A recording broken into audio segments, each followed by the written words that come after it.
నమస్తే welcome to Telugu one news. నేను మీ ఫజల్.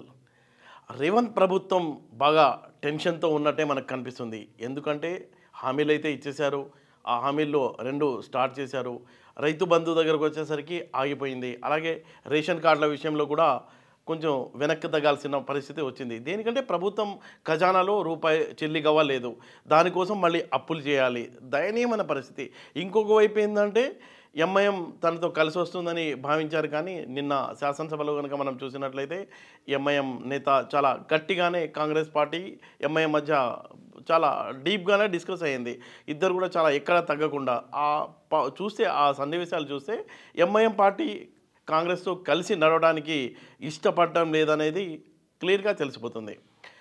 రేవంత్ సర్కార్ గత కేసీఆర్ ప్రభుత్వ అవినీతిపై ఫోకస్ అయితే పెట్టింది.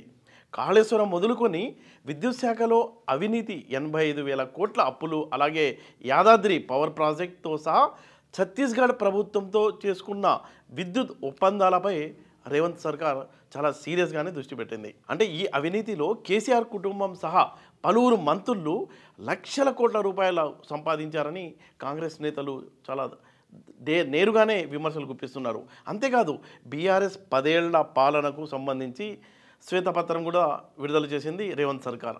గత 10 ఏళ్లలో రాష్ట్రం ఏ విధంగా అప్పుల పాలైంది, ఎన్ని కోట్ల రూపాయలు అప్పులు చేశారు, ఏ పథకాలు ఎలా ఉన్నాయి, ఏ ప్రాజెక్టు ఎక్కడ నిలిచిపోయింది వంటి అనేక విషయాల్ని ఈ శ్వేతపత్రాల్లో కాంగ్రెస్ పార్టీ వివరించడానికి ప్రయత్నించింది. ప్రధానంగా కేసీఆర్ పాలనను టార్గెట్ చేస్తూ ఇచ్చిన వైట్ పేపర్ రాజకీయ దుమారమే రేపిందని చెప్పవచ్చు.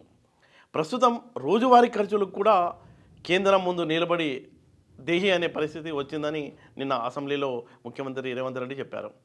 కాళేశ్వరం సహా ఇతర ప్రాజెక్టులలో అవినీతి పెరిగిపోయిందని, కోట్లకు కోట్లు దోచుకున్నారని చెప్పడం ద్వారా కేసీఆర్ పాలనపై కాంగ్రెస్ ప్రభుత్వం బాగానే టార్గెట్ చేసిందని చెప్పుకోవచ్చు.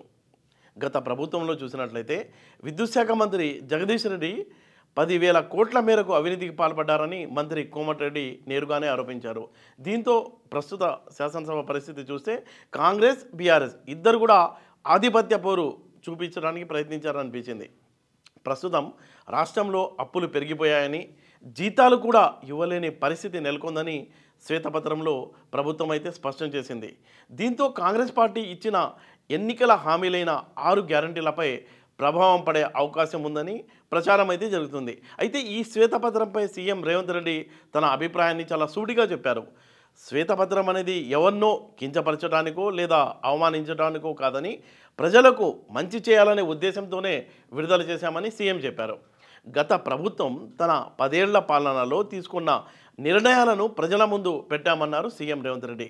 అంటే అర్హులైన వారికి సంక్షేమం అందించి తెలంగాణను దేశంలోనే బలమైన రాష్ట్రంగా నిలబెట్టడమే తన లక్ష్యమని ఆయన చెప్పారు.